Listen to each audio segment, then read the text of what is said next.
Gayatri PG college Sanchore के online class में आप सभी विद्यार्थियों का हार्दिक स्वागत है। नमस्कार प्रिय विद्यार्थियों, हम बीए फर्स्ट ईयर राजनीति विज्ञान विषय के अंतर्गत हमारे पेपर भारतीय राज्य व्यवस्था, जिसमें हमारे संघ सरकार से संबंधित मंत्रिमंडल का अध्ययन हम कर रहे हैं। पिछली कक्षा में हमने मंत्रिमंडल के गठन तथा मंत्रिमंडल के प्रकार के रूप में सब कुछ विस्तृत विश्लेषण किया।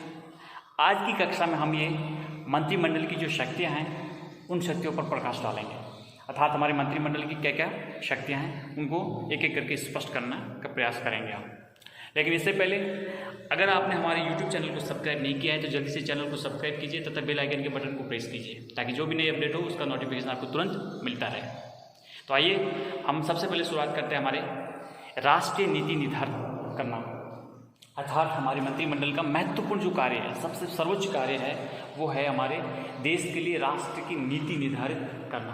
देखो, आप सभी को पता है कि भारत में संसदात्मक शासन व्यवस्था है और संसदात्मक शासन व्यवस्था में जो कार्यपालिका होती है, जो मंत्रिपरिषद होती है, उसका गठन व्यवस्थापिका में से होता है, अर्थात हमारे लोकसभा और राज्यसभा। अब मैं ज़्यादा उसके गहरे में नहीं जाना चाहता क्योंकि मैंने पिछली कक्षाओं में इसके बारे में बहुत ही विस्तृत इसका विश्लेषण किया है, तो आप सभी को उसके बारे में अच्छे ढंग से वाकिफ है।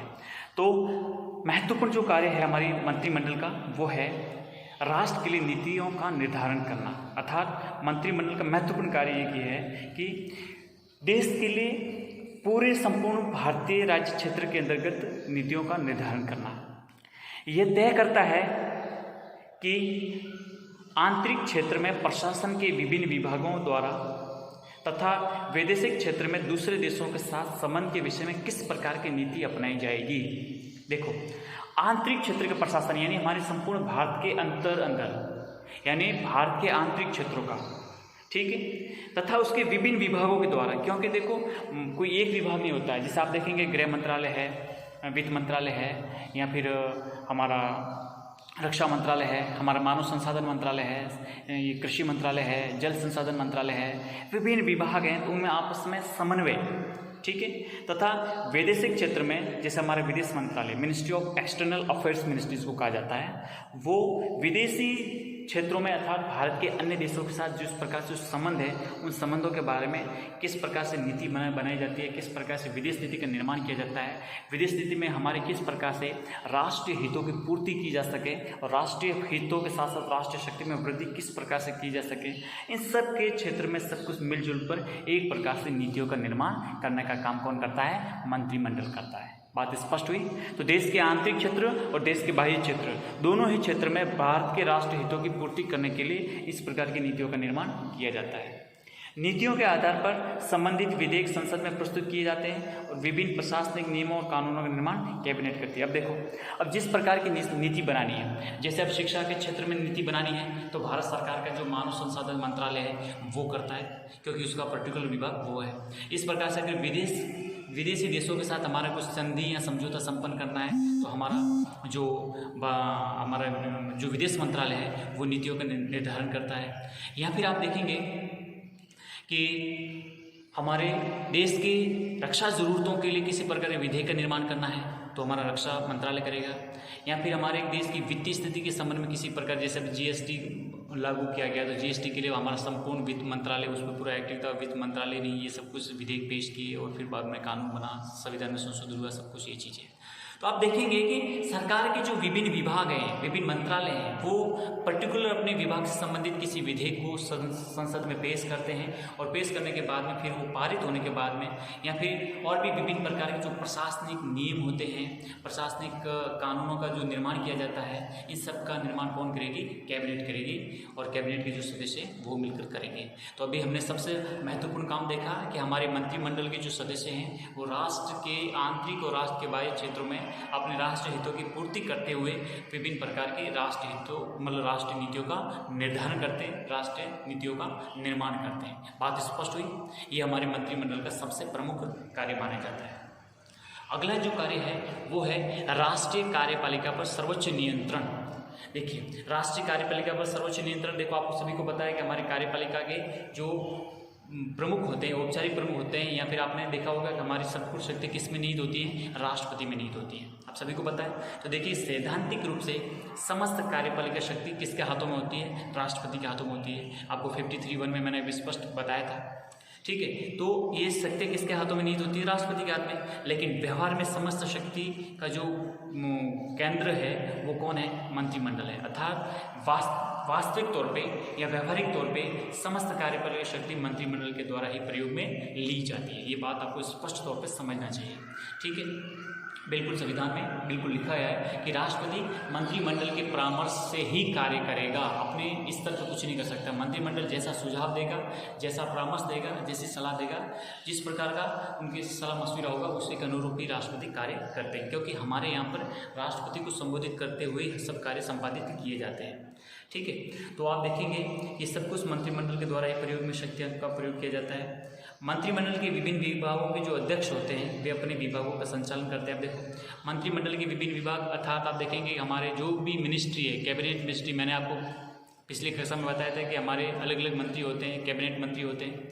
उसके अलावा आप देखेंगे कि राज्य मंत्री होते हैं, राज्य मंत्री स्वतंत्र प्रभार होते हैं, उप मंत्री होते हैं, ये सब अलग अलग होते हैं। फिर जो जो हमारे महत्वपूर्ण विभाग हैं, इन सभी विभागों के जो अध्यक्ष होते हैं वो कौन होते हैं, मंत्रिमंडल के कुछ सदस्य होते हैं। ठीक है, और वे अपने सभी विभागों का क्या करते हैं, संचालन करते हैं तथा उनके कार्यों की देखभाल करते हैं। वो कार्यों को देखते रहते हैं कि किस प्रकार से कार्य संपादित हो रहे हैं, किसी प्रकार के उसमें सुधार की आवश्यकता है, सब कुछ वो देखते रहते हैं। युद्ध, शांति, विदेश नीति से संबंधित सभी मामलों का संचालन कौन करते हैं, मंत्रिमंडल करते हैं, मंत्रिमंडल के सदस्य करते हैं। बात स्पष्ट हुई। तो ये एक प्रकार से राष्ट्रीय कार्यकाल पर सर्वोच्च नियंत्रण हमारी मंत्रिपरिषद का रहता है और राष्ट्रपति मंत्रिपरिषद के परामर्श के अनुसार ही कार्य करता है। ठीक है, अगला जो कार्य है मंत्रिमंडल का समन्वयकारी कार्य। देखिए मंत्रिमंडल का समन्वयकारी कार्य से तात्पर्य है कि विभिन्न प्रकार के सदस्य आपस में मिलजुल कर काम करते हैं, क्योंकि कोई कार्य किसी एक पर्टिकुलर क्षेत्र से नहीं बल्कि कई क्षेत्रों से जुड़ा हुआ होता है। तो सब जो संबंधित विभाग हैं मिलजुल कर उस पर काम करते हैं। देखो आपने एक शब्द जरूर सुने होंगे पिछले 1-2 लोकसभा या विधानसभा चुनाव से, सुशासन और पारदर्शिता। सुशासन आज के समय में हमारी सभी लोकतांत्रिक देशों में और विशेषकर हमारे राजनीतिक दलों का मैनिफेस्टो में सबसे महत्वपूर्ण एक हेडलाइंस बने हुआ करती हैं कि हम अगर हमारी सरकार आती है तो सुशासन देने का प्रयास होगा और पारदर्शिता देने का कार्य होगा। तो सुशासन के लिए प्रशासन के विभिन्न विभागों में समन्वय जरूरी होता है। प्रशासन किसी एक अंग से नहीं चलता, प्रशासन में विभिन्न विभागों का एक प्रकार का समन्वयकारी होना अति आवश्यक है। समन्वय होगा तभी वो अच्छे ढंग से प्रशासन चल पाएगा। यह कार्य मंत्रिमंडल ही करता है। ठीक है, कौन करेगा, मंत्रिमंडल करता है। मंत्रिमंडल समस्त विभागों की नीति संबंधी समन्वय स्थापित करता है। यानी मंत्रिमंडल के जो भी सदस्य होते हैं वो विभिन्न विभागों में जो भी पॉलिसी मेकिंग प्रोसेस होती है उसमें एक प्रकार का समन्वय स्थापित करते हैं। किसी विषय पर विवाद अगर होता है तो परस्पर सहयोग किया जाता है। अगर किसी बिंदु पर, किसी प्रावधान पर किसी प्रकार का मतभेद होता है तो उसमें मिल बैठकर उसका समाधान किया जाता है, तो उसमें सहयोग के द्वारा उस पर निर्णय किए जाते हैं। विभिन्न कार्यों को संपादित करने के लिए मंत्रिमंडलीय समितियों की स्थापना भी की जाती है। कई बार ये होता है कि कोई कार्य को संपादित करने के लिए मंत्री स्तरीय समिति बनाई जाती है। इसमें 3-4 सदस्य मिलकर उस समिति में उस टॉपिक पर डिस्कशन करते हैं, बात करते हैं और उस पर डिसीजन लेते हैं। तो समझ सकते हैं कि ये तो स्वाभाविक बात है कि मंत्रिमंडल के विभिन्न सदस्य आपस में मिलजुल कर काम करते हैं। अब जैसे आप देखेंगे, जैसे एग्जाम्पल के तौर पे समझने का प्रयास करें तो आप देखिए जैसे हमारे अगर सामाजिक अधिकारिता जो मंत्रालय है, अगर वो महिला बच्चों के लिए या वंचित वर्गों के लिए किसी प्रकार की नीति का निर्माण करता है तो आप देखेंगे कि उसमें समाज कल्याण विभाग तो है ही, सामाजिक अधिकारिता मंत्रालय तो है ही, साथ में महिला एवं बाल विकास मंत्रालय के साथ जुड़ेगा तथा इसके साथ साथ संबंधित जो भी विभाग से जुड़े हुए हैं जो आयोग हैं, जैसे राष्ट्रीय महिला आयोग है, राष्ट्रीय बाल विकास आयोग है। तो ये विभिन्न प्रकार के जो अलग अलग एजेंसीज हैं, विभिन्न प्रकार के मंत्रालय हैं, आपस में मिलजुल कर उसमें एक राय बनाकर काम करने का प्रयास किया जाता है। ये काम को अंतिम रूप देते हैं। तो ये बेहद जरूरी होता है कि विभिन्न प्रकार के जो भी संबंधित विभागों का कार्य है आपस में समन्वयपूर्वक कार्य करें। अगला है वित्तीय कार्य। वित्तीय कार्य आप समझते हैं जो देश के वित्तीय लेन देन से, वित्तीय मामलों से जुड़े होते हैं। देश की आर्थिक नीति निर्धारित करने का उत्तरदायित्व तो मंत्रिपरिषद का होता है। ये बिल्कुल तय होता है कि हमारे देश में किस प्रकार की आर्थिक नीतियों को लागू करना है, किस प्रकार की नीतियों में बदलाव करना है और किस प्रकार के नवीनतम या इनोवेशन का उसमें प्रयास करना है। ये सब कुछ जिम्मेदारी किसकी है? मंत्रिपरिषद की होती है। प्रत्येक वर्ष संसद के सामने आय व्यय का ब्यौरा बजट प्रस्तुत किया जाता है, ये वित्त मंत्री तैयार करते हैं। आपने देखा होगा हमारे सरकार हमेशा फरवरी के शुरुआत में हमारे संसद में बजट पेश किया जाता है। बजट मतलब पूरे साल का आय व्यय का जो ब्यौरा होता है, वार्षिक वित्तीय विवरण जिसको कहा जाता है, वो पेश किया जाता है। ठीक है, तो इसमें ये पूरे एक वित्तीय वर्ष का पूरा लेखा जोखा होता है। इसमें सब कुछ पिछले वर्ष का पूरा एक समीक्षा की जाती है, आर्थिक समीक्षा के हम हमारे जो उद्देश्य निर्धारित किए थे, जो हमारे टारगेट थे, उसमें कितना प्राप्त कर पाए, कितना सुधार हुआ है, किसमें कितना बदलाव हुआ है, तथा वित्त मंत्री संबंध इसके बारे में संपूर्ण वित्तीय संबंधों के बारे में, ये वित्तीय शक्तियों के बारे में, ये वित्तीय कार्यों के बारे में पूरा ब्यौरा प्रस्तुत करते हैं। ठीक है, तो ये भी कौन करेगा? मंत्रिमंडल करेगा। अगला महत्वपूर्ण कार्य है क्या? वो है वैदेशिक संबंधों पर नियंत्रण।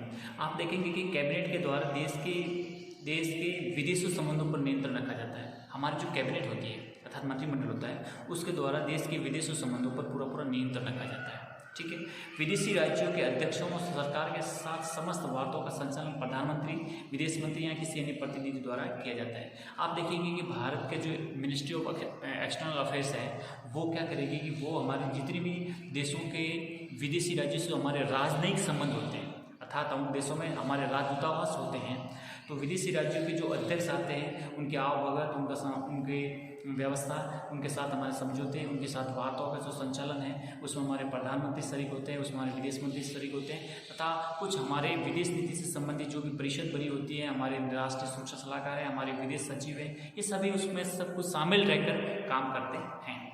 जब किसी संधि या समझौता किया जाता है तो संसद को इसके बारे में सूचना भी दी जाती है। जब हमारा किसी देश के साथ कोई भी एक ट्रीटी होती है, संधि होती है, समझौता होता है, तो भी उसको हमारी संसद के सम्मुख पेश किया जाता है कि हमने उस देश के साथ इस प्रकार के समझौते को पूर्ण किया है। इससे हमारे देश के लिए दीर्घकालीन, दूरगामी या तत्कालीन जो भी हमारे जो हित हैं उनकी पूर्ति कैसे होगी, इसके बारे में पूरी विस्तृत जो जानकारी है वो हमारी संसद में प्रदान की जाती है। तो आप समझ गए कि हम कितना एक महत्वपूर्ण कार्य हैं। अगला है नियुक्ति संबंधी कार्य, यानी आप देखेंगे कि नियुक्ति बहुत ही महत्वपूर्ण कार्य है। आप देखेंगे कि प्रधानमंत्री से लेकर एक जिलाधिकारी तक जो भी नियुक्तियां बीच में होती हैं, सब कुछ कार्य हमारे मंत्रिपरिषद की सलाह से ही राष्ट्रपति करते हैं। देखिए, राष्ट्रपति जिन पदाधिकारियों की नियुक्ति करने की जो शक्ति है, अपनी राष्ट्रपति की जो शक्ति है, व्यवहार में इन पदाधिकारियों की नियुक्ति मंत्रिमंडल के द्वारा ही की जाती है। राष्ट्रपति तो केवल अपने पास जो लिस्ट है, उन लिस्ट में एक आदेश जारी करते हैं कि इनको नियुक्ति प्रदान करें, लेकिन किसको नियुक्ति देनी है, किसको नहीं देनी है, क्या है, सब कुछ अंतिम रूप कौन देता है? मंत्रिमंडल देता है।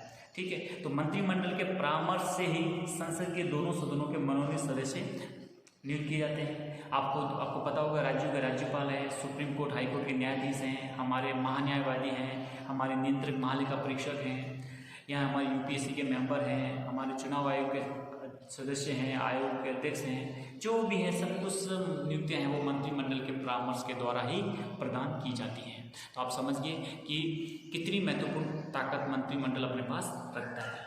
दूसरा अपना अगला जो कार्य है वो है मंत्रिमंडल की बैठक। मंत्रिमंडल की बैठक कब होती है, कितने समय में होनी चाहिए, इसके संबंध में क्या क्या इसकी शक्तियाँ हैं। तो देखिए, मंत्रिमंडल की बैठक प्रधानमंत्री की इच्छा अनुसार होती है। किसकी इच्छा अनुसार? प्रधानमंत्री जब चाहे तब कैबिनेट की मीटिंग बुला सकता है।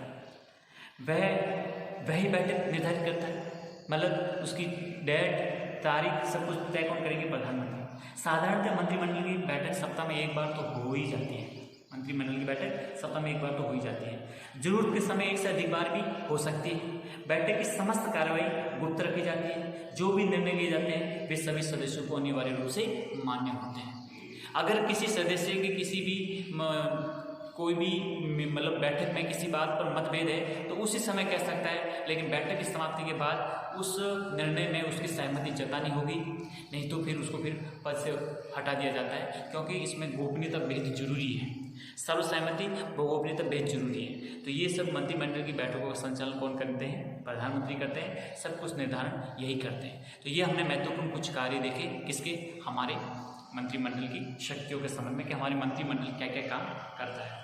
एक इससे जुड़ा है, आपके कई बार आपने पढ़ा भी है, समझा भी है, सामूहिक उत्तरदायित्व। सामूहिक उत्तरदायित्व से क्या तात्पर्य है? ये एक शक्ति नहीं है, बल्कि आपको एक कंसेप्ट है जो मैं आपको स्पष्ट करता हूँ। सामूहिक उत्तरदायित्व क्या होता है? देखो, आपने सभी ने पढ़ा है कि मंत्री परिषद है वो सामूहिक रूप से लोकसभा के प्रति उत्तरदायी होगी। स्पष्ट है, ये लिखा हुआ संविधान में कि मंत्रिपरिषद लोकसभा के प्रति सामूहिक रूप से उत्तरदायी होगी, अर्थात सभी मंत्रियों की उनके सभी कार्यों के लिए लोकसभा के प्रति संयुक्त रूप से जिम्मेदारी होगी।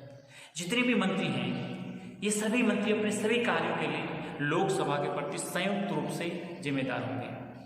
अगर लोकसभा मंत्रिपरिषद के विरुद्ध अविश्वास प्रस्ताव पारित करती है, कौन करेगी? लोकसभा मंत्रिपरिषद के विरुद्ध अविश्वास प्रस्ताव पारित करती है तो सभी मंत्रियों को त्याग पत्र देना पड़ता है। अगर लोकसभा के द्वारा अविश्वास प्रस्ताव पारित हो गया तो फिर उसको त्याग पत्र देना ही पड़ेगा, कोई सहारा नहीं है। मंत्रिमंडल के निर्णय सभी मंत्रियों के लिए बाध्यकारी होते हैं, चाहे उनके विचार इसके विरुद्ध क्यों न हो। सभी मंत्रियों का ये कर्तव्य है कि वो मंत्रिमंडल के निर्णयों को माने तथा संसद के बाहर और भीतर उसका समर्थन करें। यदि कोई मंत्री किसी निर्णय से असहमत है तो उसे त्याग पत्र देना होगा। पूर्व में ऐसा कई बार हो चुका है। ठीक है, तो समझ सकते हैं कि जो मंत्रिपरिषद है उसका पूरी तरह से उत्तरदायित्व है वो लोकसभा के प्रति है। लोकसभा अपने आप में बहुत विस्तृत शक्ति रखता है। लोग अविश्वास प्रस्ताव पारित करके इनको कभी भी समय से पहले हटा सकते हैं, उसको बर्खास्त कर सकते हैं। तो ये हमने समझे आज के मंत्रिमंडल के संबंध में कुछ महत्वपूर्ण हमारे उनके उत्तरदायित्व, उनकी जिम्मेदारी, उनके कार्य एवं शक्तियाँ। ठीक है, और एक कंसेप्ट था सामूहिक उत्तरदायित्व जो हमने स्पष्ट किया।